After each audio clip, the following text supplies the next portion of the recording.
Bom, boa tarde a todos. Então, dando prosseguimento às atividades, a gente já está um pouquinho atrasado. A gente vai ter uma mesa sobre planejamento em atenção primária e a apresentação primeiro da doutora Ruth Borges, que foi presidente da Associação Mineira de Medicina de Família e Comunidade e atualmente está representando a medicina de família na Associação Médica Mineira, né? Qual é o seu cargo agora? Diretora de Assuntos. Em seguida a gente vai ter o Dr. Daniel Sorans, daí a gente combinou que a Ruth vai falar e daí eu subo de novo, apresento o Daniel porque tem esse probleminha da mesa, né? No final a gente levanta e faz uma discussão. Bom, então, doutora Ruth.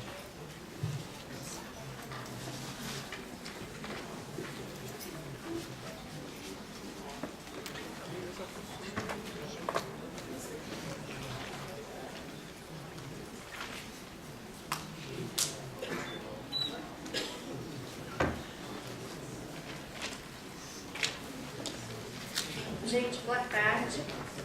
Primeiro, eu queria agradecer muito ao Congresso pelo convite e por um tema que tema da nossa mesa, o planejamento da APS no Brasil, e o que ficou para mim se é realidade ou ficção.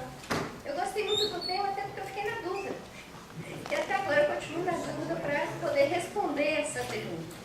Aí é claro que tive que pedir ajuda a vários amigos para ver se a gente conseguia resolver a situação. O Brasil, gente, são vários. A gente não tem um Brasil só. Eu estou vindo de Minas, e em Minas já são muitas, imagina o tamanho do Brasil. E se a gente for olhar pela inclusão digital, se a gente for olhar pela população, pelo IDH, pela violência, ou por tantos outros fatores, a gente vai ter várias e várias realidades completamente diferentes. E a gente não tem como comparar como que eu vou planejar para o interior da Amazônia para dentro do Rio de Janeiro. Né? É totalmente diferente, a gente tem que ter essa flexibilidade e tem que ter essa discussão.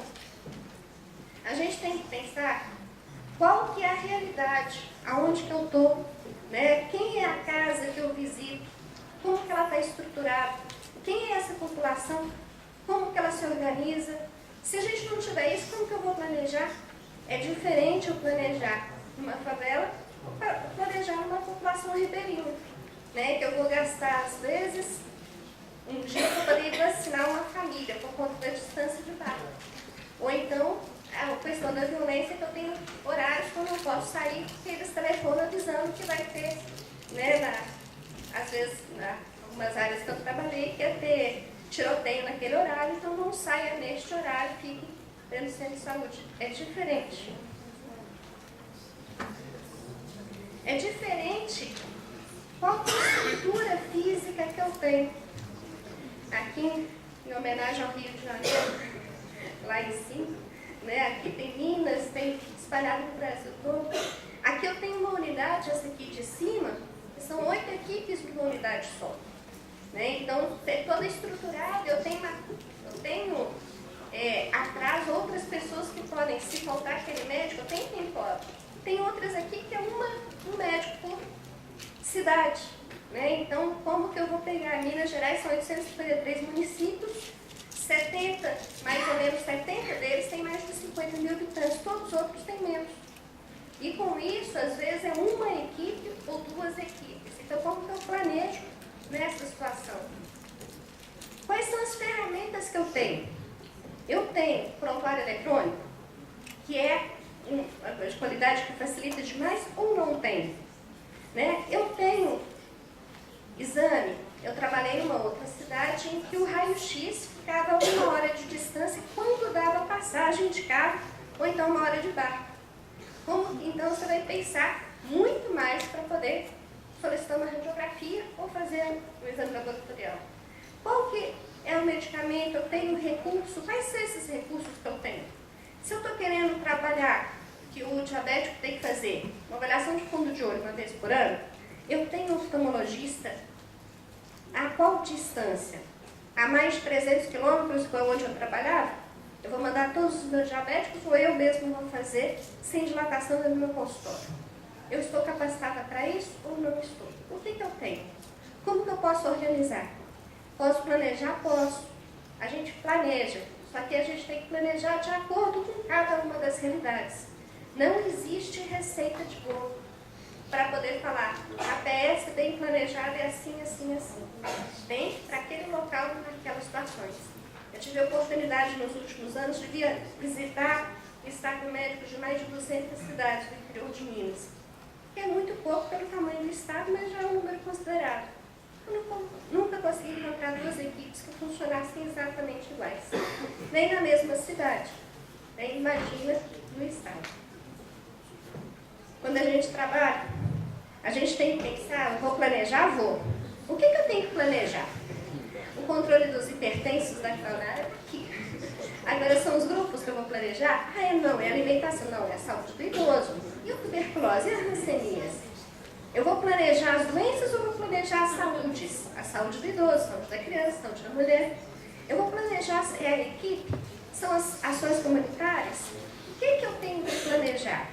Eu vou pensar em quais os tipos de indicadores que eu estou querendo trabalhar. Se eu vou trabalhar com mortalidade infantil, eu vou ter que planejar a saúde da criança e vou ter que planejar a saúde da mulher. Começar o pré-natal para poder reduzir 2 anos depois. Agora, se eu estou querendo mudar a redução do IAM, né, eu vou ter que pensar no diabético e no hipertenso, quais são os indicadores em que eu vou ser avaliado. Porque, às vezes, a gente planeja, só que a gente é avaliado em outros indicadores. Né? O que eu quero? Tenho que planejar? Tenho. Que a gente planeje. Como as perguntas são muitas, aí eu pedi ajuda aos universitários, claro. Aqui, o que Zeliette Zambon, médica de família de Campinas, respondeu? Que a gente planeja, eu não vou ler, para não, que a gente está meio em cima da hora e ver se a gente consegue o debate depois, mas que planeja sim, mas que tem um problema. Que a gente planeja, mas passa 4 anos, a gente muitas vezes tem que replanejar tudo. Muitas vezes a política, quando muda todas as condições, muitas vezes tudo é desconstruído. E outra coisa, mesmo que não mude o gestor, mas muitas vezes os insumos que eram para ter sido comprados lá 6 meses atrás, por conta do processo de compras, não chegam a tempo. Ou então a reforma não sai, porque o dinheiro não foi liberado.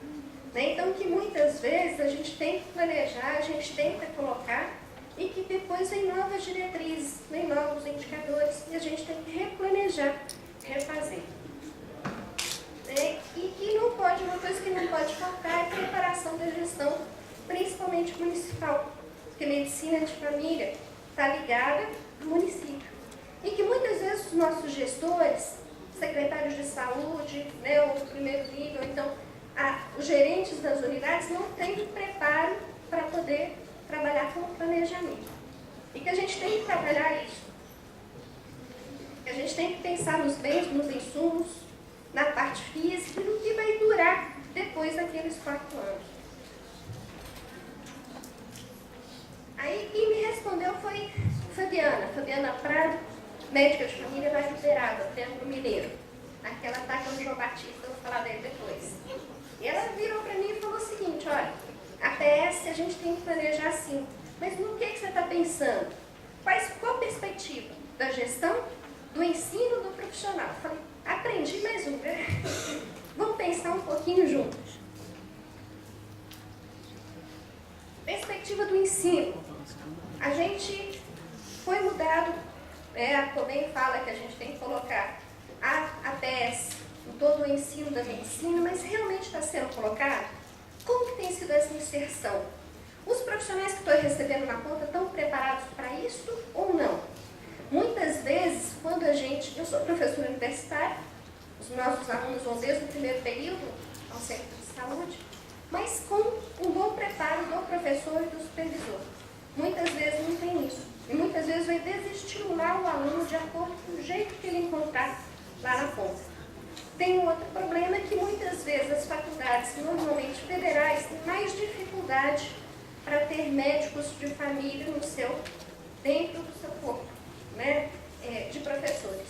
Na faculdade que eu dou aula, somos 200 e poucos professores, somos 15 médicos de família. É uma realidade que não é muito comum. Normalmente a gente tem um número muito menor de médicos de família dando aula dentro das faculdades. E que a gente precisa trabalhar isso melhor. e tem que programar que tanto o PET, né, quanto o Pró-Saúde nem sempre tem uma resposta tão boa.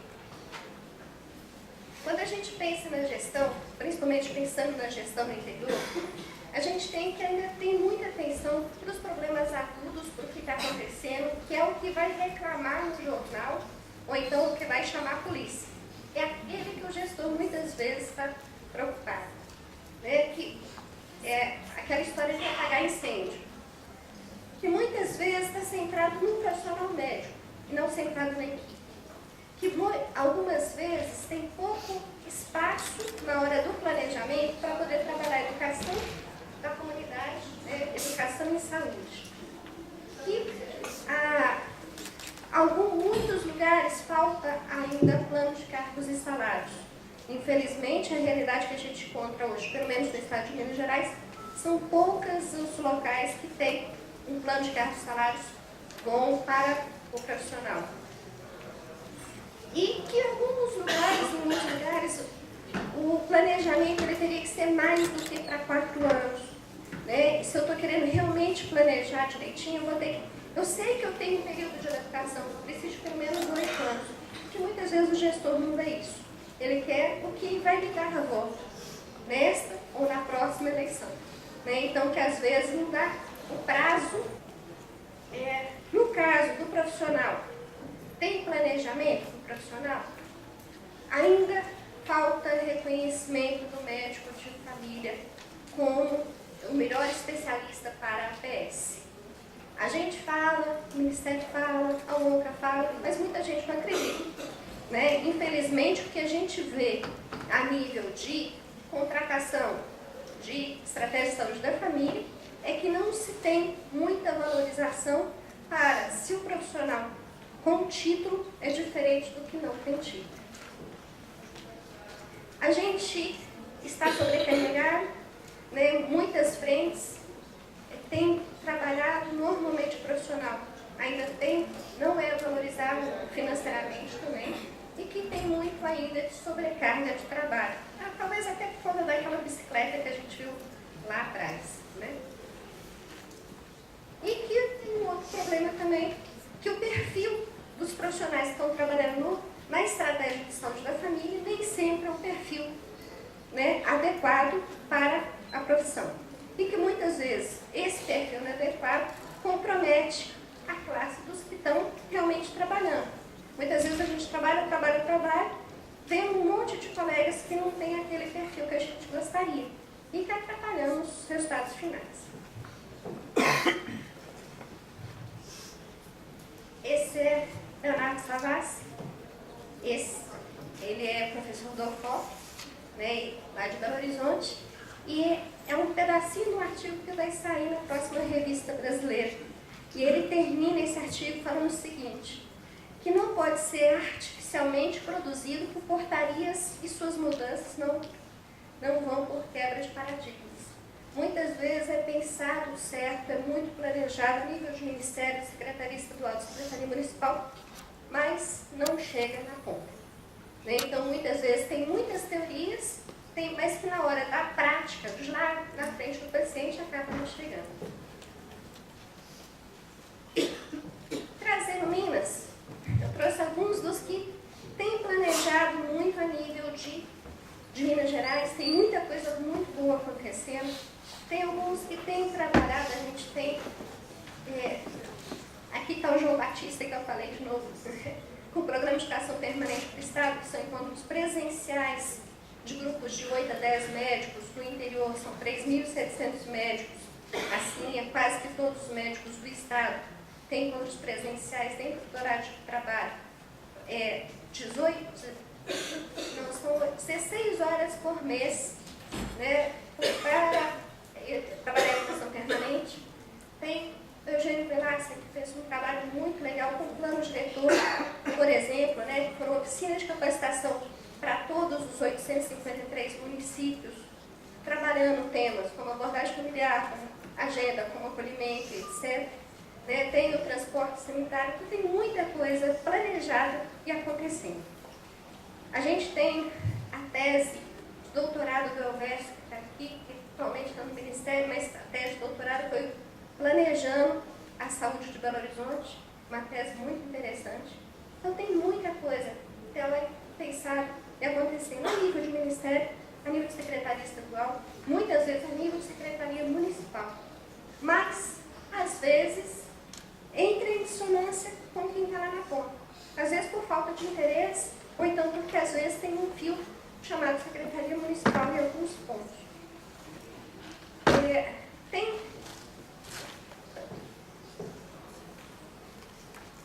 a última fala, né, dos exemplos que eu estou citando, é uma fala muito interessante. É o Igor, que é da zona rural de Caratinga, que é uma cidade do interior de Minas. E ele traz o seguinte, que ele tem há 8 anos na mesma equipe, que os enfermeiros, as CS estão há mais ou menos 5 anos, e que eles têm planejamento sim, e descreve como é feito esse planejamento. Então, todo mês de novembro, eles têm uma reunião, que dura um dia inteiro, que eles planejam, que começa com a leitura da ata da reunião do ano anterior. E depois de todas as intervenções que tiveram naquele planejamento, nas reuniões de equipe, que são quinzenais ou mensais, quando vai ter que adequar alguma coisa do plano. E que eles começam depois, eles resolvem, avaliam os indicadores, né? Então, o que eles tinham planejado para acontecer aquele ano, o que aconteceu, o que não aconteceu, e traçam as estratégias do próximo ano. E que nessa estratégia, então, o que vai acontecer no próximo ano, eles também trazem, por exemplo, a vida pessoal. Quem quer casar, quem vai ter filhos, aquele que quer comprar um carro, então o que está acontecendo? Com isso eles conseguem ter o planejamento daquela. E o que ele traz é o seguinte, tem algumas falas, por exemplo, né, que algumas vezes, olha, se Deus quiser, eu quero montar uma lojinha no ano que vem. Você já imagina, a pessoa que ele acessa, está gostando muito, é um bom acesso, mas não é o sonho dele, ele quer outra coisa. Esse outro ali de trás fala, eu gostaria de virar massagista e ter meu próprio negócio. Então, o que é a evolução? O que é o sonho das pessoas? E depois, quando sabe isso, consegue entender melhor enquanto equipe. E eles se planejam, se organizam e se resolvem. Né? Vai ficando mais humano, levando em conta o plano pessoal de cada membro da equipe. É legal quando faz o balanço de alguma conquista da equipe, mas também se vê o crescimento daquela equipe toda. E em relação ao planejamento das ações da unidade de saúde, elas são mais a nível de processo de trabalho e estratégia. Eles resolvem e trabalham aqui. Só que tem um pequeno detalhe. Nada disso vem da Secretaria Municipal da cidade dele. Nada disso é repassado para a Secretaria Municipal. Isso de dentro daquela equipe, dentro daqueles de saúde numa zona rural do interior do estado. Então a gente não tem que pensar e ele fala o seguinte, que são coisas que muitas vezes, para cidades que têm muito mais recursos, tem prontuário eletrônico, tem um planejamento municipal muito interessante, que tenha todos os estudos em cima, às vezes isso, para essa cidade, pode ser muito pouco. Mas que para ele é o que segura o trabalho desses 8 anos. Ele é interessante quando traz essa realidade, e aí, depois de tanta coisa, fica a pergunta. Né? Planejamento em APS, realidade ou ficção? A minha resposta é realidade sim. Tanto a nível de ministério, quanto a nível de estado, quanto no nível de município, quanto no nível de equipe e de profissional. Mas são muitas realidades. E existem os profissionais, os municípios, os estados, comprometidos ou não. Né? Então, é a realidade? Acho que sim. São realidades. Queria agradecer a oportunidade.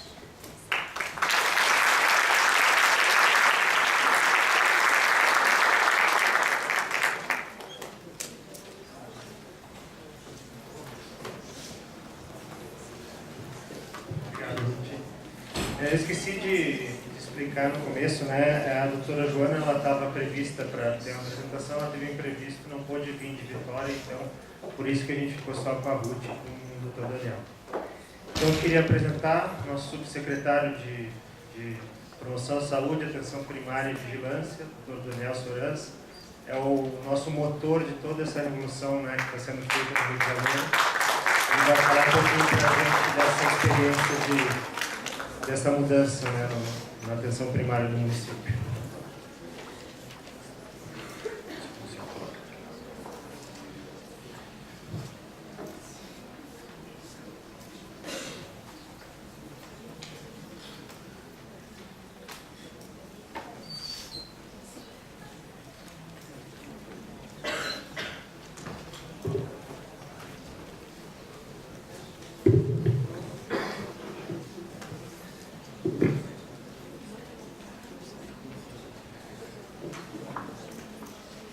Estou com um pequeno problema tecnológico aqui. Bom, gente, primeiro é um grande prazer estar aqui no Congresso. Basta, Daniel.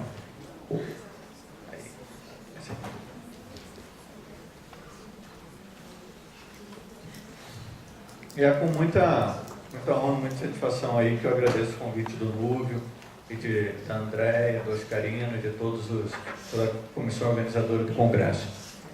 Bom, o tema que me cabe aí, acabou que eu fiquei dividido em 2 pedaços seguidos, e é muito bom que eu vou poder estar colocando aí uma apresentação sobre a reforma da atenção primária no Rio de Janeiro.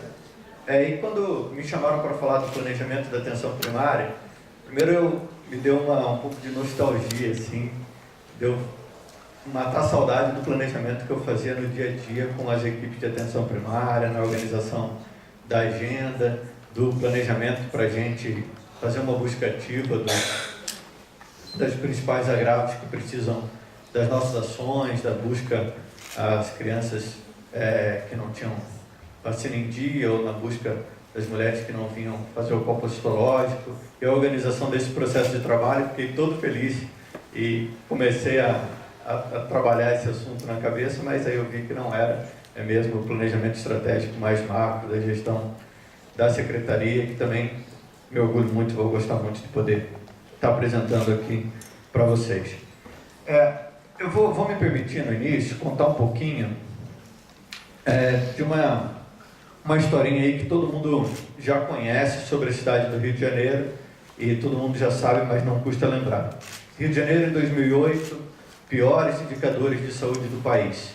Cidade, Clara, como você estava no Ministério, pior cobertura de atenção primária do país. Campeão em sífilis congênita, maior mortalidade infantil da região sul e sudeste. Eu poderia ficar horas aqui falando de uma série de indicadores muito ruins da cidade. 3 são as principais análises aí que os pesquisadores fazem em relação a isso.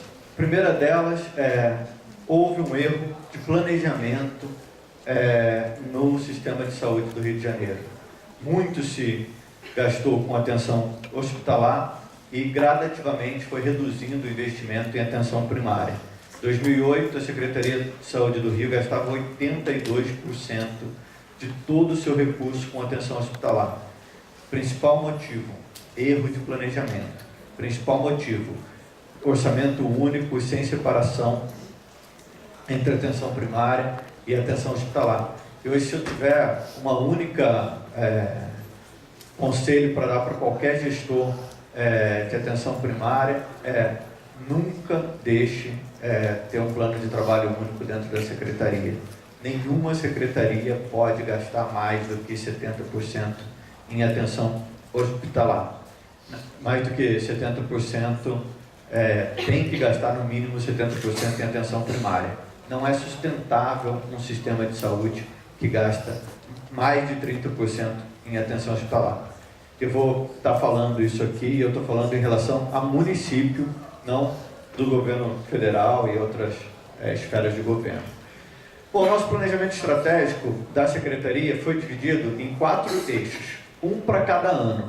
No primeiro ano, a gente começou a trabalhar a mudança organizacional da atenção primária e uma reforma administrativa. Eu vou falar um pouquinho deles. No segundo ano, ampliação do acesso, e aí foi muito marcado em 2010, a ampliação do acesso na Secretaria Municipal. Terceiro ano, aí o segundo eixo estratégico, governação clínica e gestão do conhecimento. Esse foi o nosso foco no ano de 2011. O ano atual, nosso planejamento está focado em sustentabilidade e desenvolvimento, e aí aparecem os CRCQs, a viabilidade financeira da atenção primária, que é o tema que eu gostaria de estar encerrando essa fala aqui, e comunicação com o cidadão e profissional. O planejamento inicial da Secretaria foi muito focado em a gente definir estruturas e características específicas para cada unidade de saúde que a gente tinha. O Rio de Janeiro tinha diversos tipos de unidade de saúde, tinha CMS, PACS, PS, UACPS, PAM, PU, PA e uma série de siglas que significavam a mesma coisa, que significavam uma unidade de atenção primária, que era a porta de entrada das pessoas naquela região. Nesse caminho inicial, e aí tem alguns coordenadores de área aqui presentes, eu vi a doutora Leila Marino aqui e outros coordenadores, os coordenadores em 2009 entraram com a missão de definir qual o perfil de cada unidade do seu território. E dentro desse território, o que faltava para que a gente pudesse fazer um cuidado de atenção primária adequado. 2009 e atualmente o Rio de Janeiro é a cidade do país que tem a menor quantidade de unidades básicas por habitante. A gente tem uma unidade básica para cada 59 mil pessoas, enquanto Florianópolis vai ter uma unidade básica para cada 13, 15 mil pessoas, é isso, Zé? Mais ou menos? É muito diferente. São Paulo tem uma unidade básica para cada 45 mil pessoas. Então, faltava muita unidade e isso dá e permite a gente também poder planejar onde essas unidades vão entrar e qual o perfil dessas unidades. A gente muda, e aí a primeira passo da reforma organizacional na Secretaria foi dividir uma subsecretaria geral, que era a Subsecretaria de Ações e Serviços de Saúde, em duas grandes subsecretarias fortes, uma subsecretaria de atenção hospitalar, urgência e emergência, uma subsecretaria de atenção primária. Intencionalmente eu assumo a SUBAS e divido ela em duas, e a gente separa a atenção hospitalar da atenção primária. Isso foi muito importante para a separação do orçamento e também para que a urgência dos hospitais e a premência dos problemas que acontecem nessas unidades não consumisse todo o tempo da gestão e não prejudicasse o planejamento da atenção primária. A participação de toda a rede, bases administrativas e contratuais para que a gente pudesse mudar também a velocidade da gestão e a velocidade de implantação. Em 2009, a Secretaria de Saúde levava 1 ano e 8 meses, claro, para comprar um computador. Era o prazo aí que a gente tinha médio de compra de material permanente, de mesa, cadeira, computador.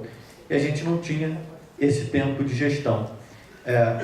A aprovação de um concurso público até a convocação das pessoas, nenhum concurso foi feito na Secretaria Municipal com menos de 3 anos, desde o início do planejamento até a contratação do primeiro funcionário. E uma série de outros entraves burocráticos que atrapalhavam muito essa gestão. Soluções intermediárias muito precárias, assim, quase 8 mil pessoas trabalhavam na Secretaria, um pouco mais de 8 mil pessoas trabalhavam na Secretaria de Saúde, sem um vínculo mínimo sem direito a férias, 13º, quem é da 53 e é médico mais antigo, sabe que no Beacon de Freitas, durante 8 anos, alguns profissionais trabalharam lá sem férias, 13º, carteira assinada, sem nenhum respeito à legislação trabalhista, e uma série de ONGs fazendo apoio à gestão municipal, que compravam coisas, reformavam casas alugadas, alugavam casas para fazer um sistema de saúde. E a base da nossa reforma administrativa se baseou em tudo que é público, e o recurso público todo tem que ser público municipal, então qualquer item que fosse comprado seria comprado e patrimoniado para o município, qualquer reforma ou qualquer adaptação que fosse feita seria feita em unidades próprias, bloqueamos toda a possibilidade de ter unidades alugadas para fazer serviço de saúde. Na gestão a gente devolveu mais de 30 imóveis que estavam alugados para serem unidade, e 100% dos vínculos respeitando a legislação trabalhista, ou CLT, ou estatutária. Ampliação do acesso em 2010, e foi um dos maiores investimentos que a gente teve, formar líderes na rede, pessoas para estar tocando essa gestão.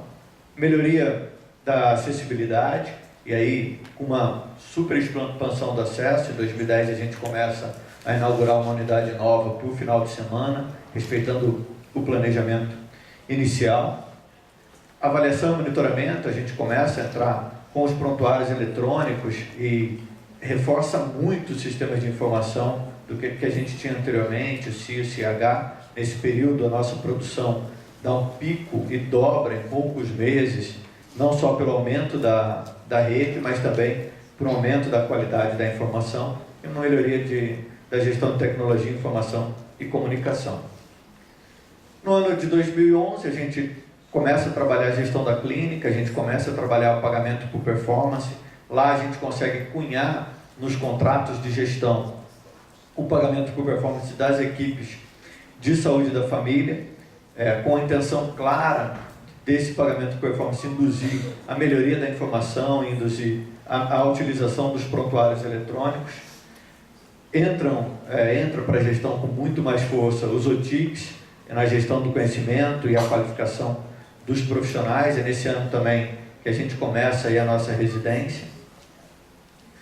E começar a trabalhar, e aí foi outro foco do ano de 2011, a inovação e simplificação na prestação de cuidado. A gente sintetiza muitas regras na secretaria, deixa elas muito mais simples e muito mais ágeis, e o que facilitou muito o trabalho de todos. E aí a gente vai para o ano atual, que é falar um pouquinho de sustentabilidade e desenvolvimento para 2012.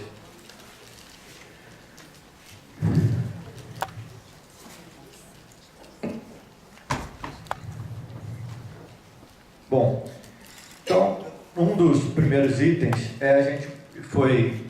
objetivo do nosso planejamento é reconhecer a qualidade das unidades de atenção primária e quem presta o cuidado de qualidade, que são os CRCQs.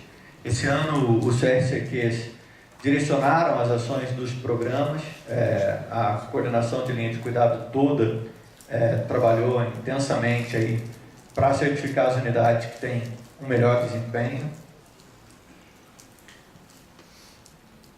Esse foi o cronograma do CRCQ do primeiro semestre. Mas eu queria muito fechar, e estou ficando sem tempo. Quanto tempo eu tenho ainda, Núvio? Falar um pouquinho da viabilidade financeira e do planejamento que a gente deixa para a cidade para os próximos 4 anos. A gente está encerrando o período na Secretaria de Saúde do município. Esse período se encerra no dia 1º de janeiro desse ano. Foi um período para a gente muito importante, de intenso planejamento, intenso crescimento, mas a gente tem que deixar um legado para a próxima gestão que vier, que pode ser nós mesmos ou outros gestores, de como esse sistema deve caminhar e aonde a gente gostaria de chegar e aonde a gente gostaria de ver esse sistema. E aí uma fala que é recorrente dos órgãos de financiamento, que é recorrente das pessoas, não é viável ter um SUS com 100% de cobertura de saúde da família no município do Rio de Janeiro ou em municípios de grande porte. Eu acho que todos aqui nessa sala, em algum momento, já pensaram nisso ou já ouviram alguém falando sobre isso. É inviável ter saúde da família para todos os cariocas. Isso é uma utopia, isso não é possível de chegar. E aí a gente, numericamente, com muita tranquilidade, começa a apresentar que isso é possível, é viável, e isso não vai quebrar a prefeitura ou vai precisar de um aumento de impostos para que isso possa acontecer. Em 4 anos, a gente teve um aumento de 35% aí na cobertura de atenção primária. Hoje a gente tem 37% de cobertura. A gente deixa um planejamento estratégico sem grandes aumentos orçamentários que aumentando pegando somente 2% a mais do orçamento total da prefeitura, para que a gente possa chegar a 70% de cobertura até 2016. E um planejamento aí mais a longo prazo, para que a gente chegue a quase 100% até 2020. Se a gente estiver utilizando, na nossa projeção, se a Subsecretaria de Atenção Primária no Saúde da Família tivesse hoje com 100% de cobertura de saúde da família, iria estar utilizando 8% do orçamento da prefeitura. 8% do orçamento da prefeitura é quase metade do que a gente gasta em saúde. É perfeitamente viável a gente ter um modelo com 100% de saúde da família, é viável financeiramente, é possível. Maior crescimento orçamentário na história da atenção primária da cidade, nos últimos 4 anos, a gente teve um aumento de 320% nos repasses federais para a atenção primária. Clonaram você e o Nuvem, quando estiveram no Ministério, aumentaram em 320% os nossos repasses, foi impressionante. Não, o cadastramento das equipes, mas no último ano eu tive uma redução desse orçamento e é quase que impossível você planejar um aumento contínuo aí, pelo menos para respeitar aí o aumento da inflação, e o Ministério provocar essa redução de financiamento para atenção primária e inventando outros, cegonha carioca e outras coisas, e deslocando aí a fonte de financiamento para ações programáticas específicas. O orçamento das CAPES tiveram um aumento de 1.326%, intencionalmente. A gente descentraliza e tira muito poder da gestão central e passa poder para as CAPES na atenção primária. O orçamento da subsecretaria como um todo teve um aumento de 268%, e o aumento da produção foi de 284%, e aí eu estou falando produção mesmo estrito, quanto a gente produz de consultas, visitas e outras coisas. E o nosso aumento de cobertura de saúde da família até a data desse slide foi de 780%. A nossa evolução aí no CIOPS, então a atenção primária, vocês podem perceber que cresceu substancialmente aí de 2009 para 2012. A atenção hospitalar, que era uma crítica, não reduziu, não teve redução no orçamento da atenção hospitalar, apesar de eu pessoalmente achar que isso é necessário. E a vigilância também teve um aumento importante. Distribuição das despesas em saúde nas capitais do Brasil. O Rio de Janeiro ainda distribui muito mal a sua despesa. Vocês podem perceber que Florianópolis gasta muito mais com a atenção primária do que com a atenção hospitalar, e a gente ainda é o município que tem a pior distribuição.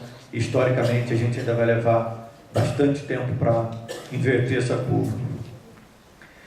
Evolução dos procedimentos ambulatoriais, aí o quanto a gente vem crescendo. Nos procedimentos ambulatoriais municipais a gente cresceu demais, e todo mundo que está na rede municipal hoje sabe o quanto as unidades novas e as unidades antigas têm uma preocupação muito maior na sua informação, nos seus dados. Bom, e uma boa gestão deve preocupar garantir a adequação entre as necessidades de saúde do cidadão e os recursos que esse sistema possa oferecer. A efetividade é essencial para garantir a equidade e viabilizar o sistema, e mapear os possíveis focos de ineficiência e desperdício também é uma das nossas missões desse ano. A expectativa de vida nos países vem crescendo, e aí queria dar uma ilustrada nisso. Na cidade do Rio de Janeiro, apesar da expectativa de vida também estar aumentando, diferente dos outros países do mundo, a gente ainda tem que diminuíram muito a quantidade de leitos hospitalares. O Rio de Janeiro ainda tem uma quantidade de leitos por habitante muito, mas muito superior aos países da Europa e ainda superior a São Paulo.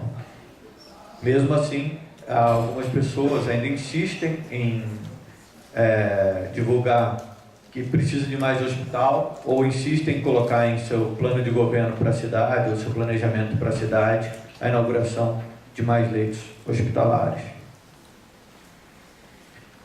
Um pouquinho da reforma da atenção primária de Portugal, e eles diminuíram, com a reforma da atenção primária deles, Eles diminuíram muito a quantidade de leitos e também diminuíram muito a ida das pessoas às urgências. Portugal, o último ministro de Portugal, anterior ao ministro atual, caiu justamente por fechar algumas unidades de pronto atendimento e UPAs. O ministro que assumiu, claro, não reativou essas unidades. Então, isso vai acontecer no Rio de Janeiro, mais cedo ou mais tarde, quando a gente tiver uma atenção primária com uma cobertura maior, a gente vai ter redução das unidades de pronto atendimento. Isso necessariamente vai acontecer se a gente quiser ter um sistema mais eficiente e que, de fato, se preocupe que as pessoas vivam mais e vivam melhor. Distribuição do número de nascidos vivos, a gente tem uma diminuição importante do número de nascidos vivos no município e, mesmo assim, algumas pessoas insistem em querer ter mais maternidade na cidade. Recursos federais repassados fundo a fundo, nosso aumento aí dos recursos federais. E não dá para a gente pensar em sustentabilidade pensando em grandes obras. A Cidade da Música custou 700 milhões de reais e toda a infraestrutura da atenção primária no município custou 500 milhões de reais até o momento. Os sucessivos desperdícios na área da saúde, aí, o Hospital do Fundão, se constrói um hospital inteiro, se derruba o hospital e ninguém vai preso, ninguém é processado e fica por isso mesmo. E esses erros de planejamento são perigosíssimos e espero aí que a gente não tenha inauguração de mais grandes hospitais desse porte no Rio de Janeiro. Reformar o que é antigo e jogar fora o que é antigo, aí o ESSO, São Francisco Xavier é um exemplo disso. Não adianta a gente construir sem reformar. Centenas de leitos aí fechados ainda no Instituto do Cérebro, lá no Hospital de Servidores do Estado.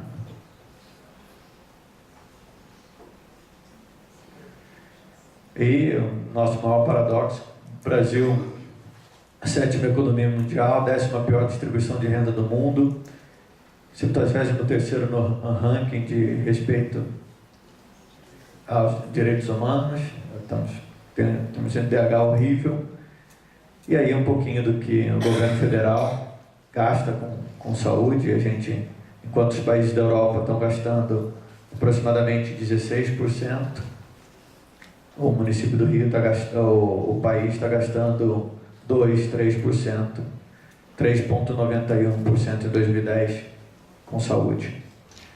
Não vai ser possível o município do Rio aumentar os seus gastos como vem aumentando para sustentar esse sistema, se o governo federal não começar a redistribuir melhor a sua distribuição de gastos e o seu aporte de recursos para a saúde.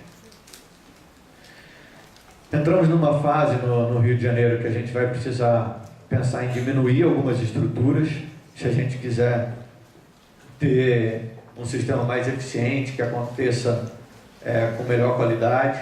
E aí muitos hospitais vão precisar rever a sua estrutura hospitalar, muitas policlínicas vão precisar rever o seu modelo de funcionamento, e nós, na atenção primária, também devemos estar sempre preocupados com isso.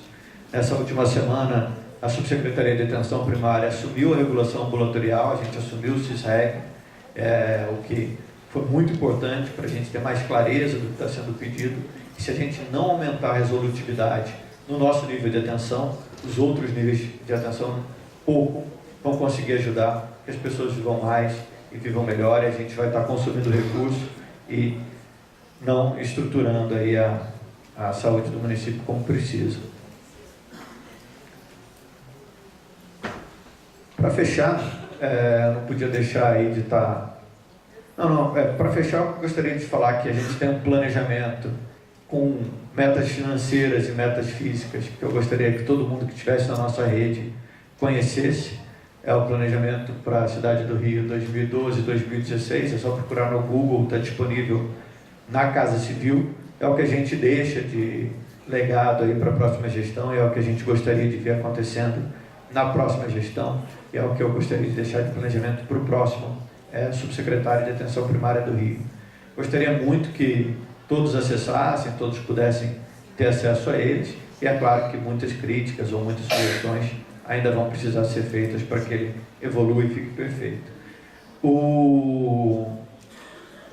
Uma das coisas que a gente mais ganhou no Rio de Janeiro, na atenção primária nos últimos anos, foi o desejo da população em ter uma unidade de atenção primária, o desejo da população em ter uma clínica da família.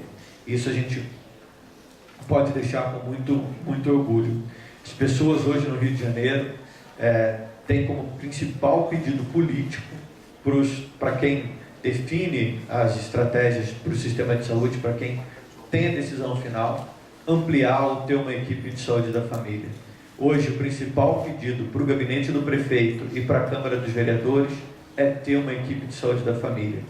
Pela primeira vez, asfalto e iluminação pública não são os dois maiores pedidos políticos para os candidatos ou para o gabinete do prefeito. Pela primeira vez na cidade do Rio de Janeiro, as pessoas pedem para ter um sistema de saúde público, para ter um sistema de saúde universal, para ter uma equipe de saúde da família.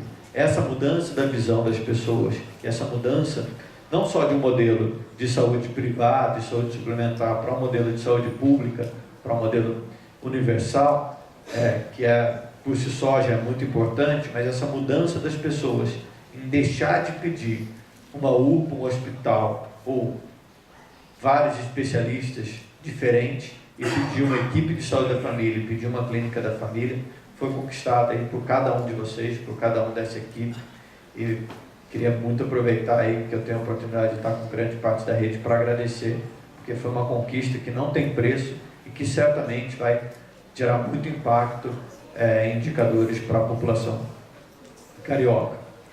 E a gente sai da cultura de só se queixar e só reclamar para entrar para uma cultura de transformação e de procurar fazer acontecer. Eu vim aqui hoje para cá um pouco desesperado, porque algumas pessoas ligando das unidades que não tinha médico na unidade, e todo mundo no congresso, e um pouco nervoso aí com isso. E antes de subir aqui, eu estava falando com a Amanda e com o Zé, falei, nossa, não aguento mais a secretaria, só dá problema, tem um problema atrás do outro, mas a gente tem muito aí para comemorar, muito para avançar, e se a gente vê que tem problemas realmente, mas que a gente pode olhar para frente, pode solucionar todos eles, dá ânimo para a gente continuar e fazer acontecer. Vamos deixar de se queixar muito, e nós temos essa característica da queixa mesmo, como latinos, e vamos procurar botar a mão na massa e procurar resolver. Obrigado.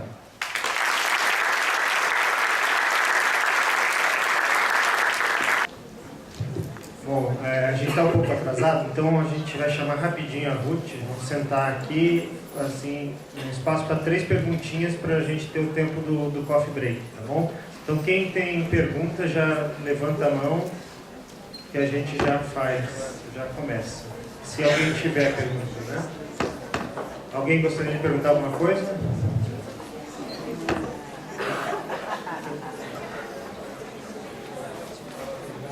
Nada?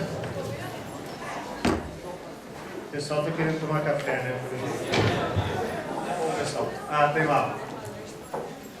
Pode levantar, vir aqui que eu faço o microfone.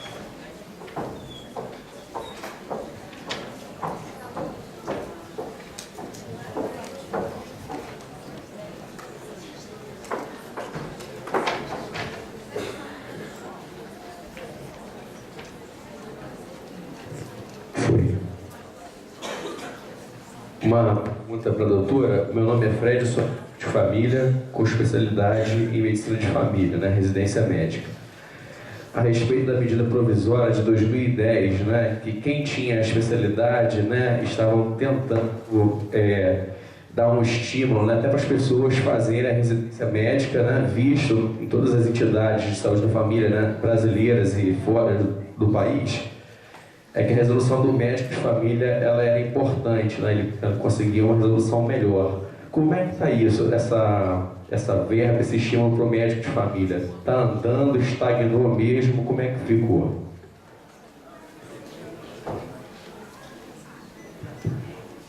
Na verdade, essa pergunta é mais para o Núcleo do que para mim.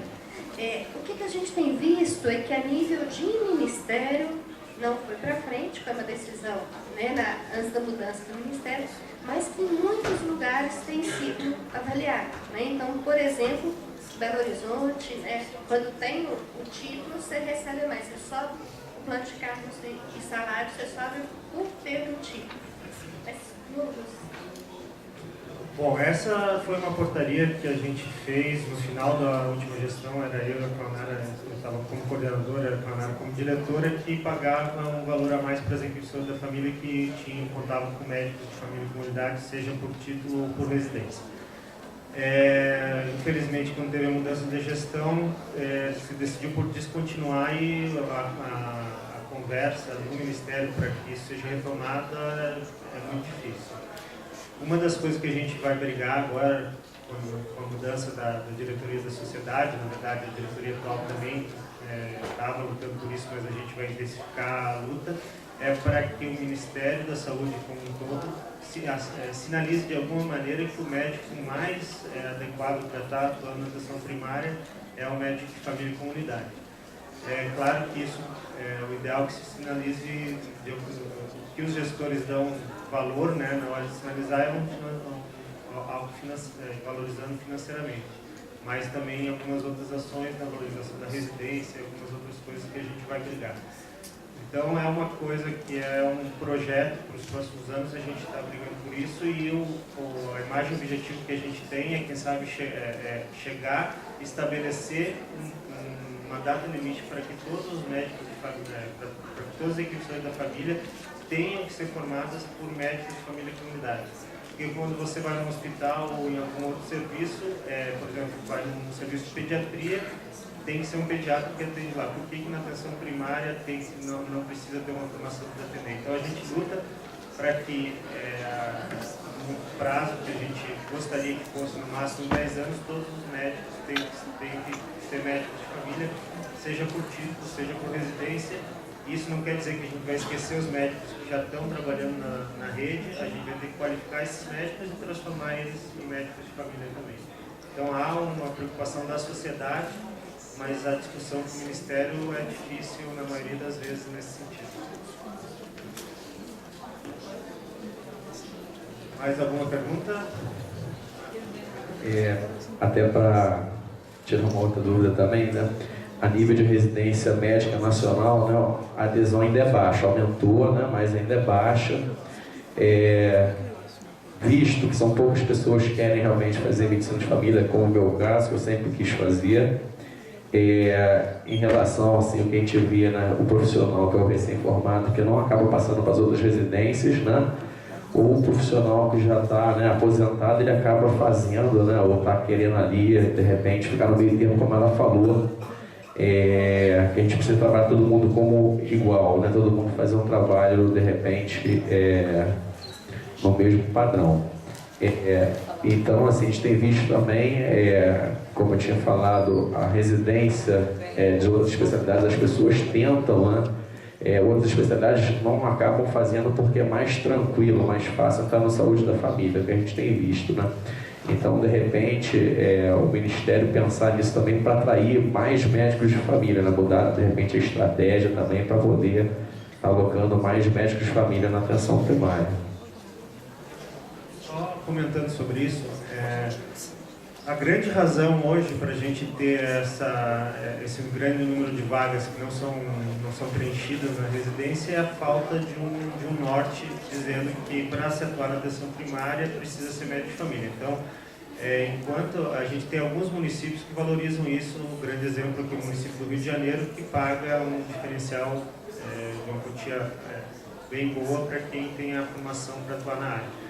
Mas a gente não pode ficar dependendo de ações só de municípios, isso tem que ser uma ação nacional, porque a gente vê que isso dá resultado, como é o caso aqui do Rio de Janeiro,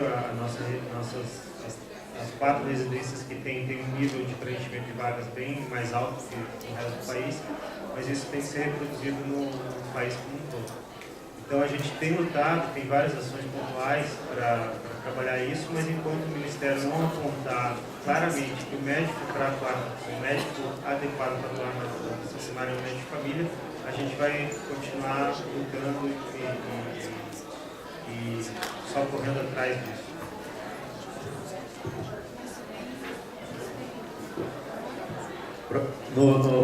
Já que o Núvio não faz a propaganda, nossa residência está incrível, Amanda. Está aí, André, o Zé Carlos, a gente tem investido muito aí na residência também, além de... Os residentes também estão aí, espero que vocês estejam gostando realmente. E para quem ainda não é residente e é aluno e quiser fazer uma boa residência, o conselho nosso no Rio, que a gente está investindo muito nisso, com um corpo técnico super qualificado aí, com condições de trabalho bastante adequadas. Bom, pessoal, mais alguma pergunta? Bom, o Daniel vai estar de novo aqui com a gente, então depois, se vocês tiverem alguma pergunta, vão ter mais oportunidades. Agora tem um coffee break ali atrás. Em 10 minutinhos a gente está retomando aqui, tá bom?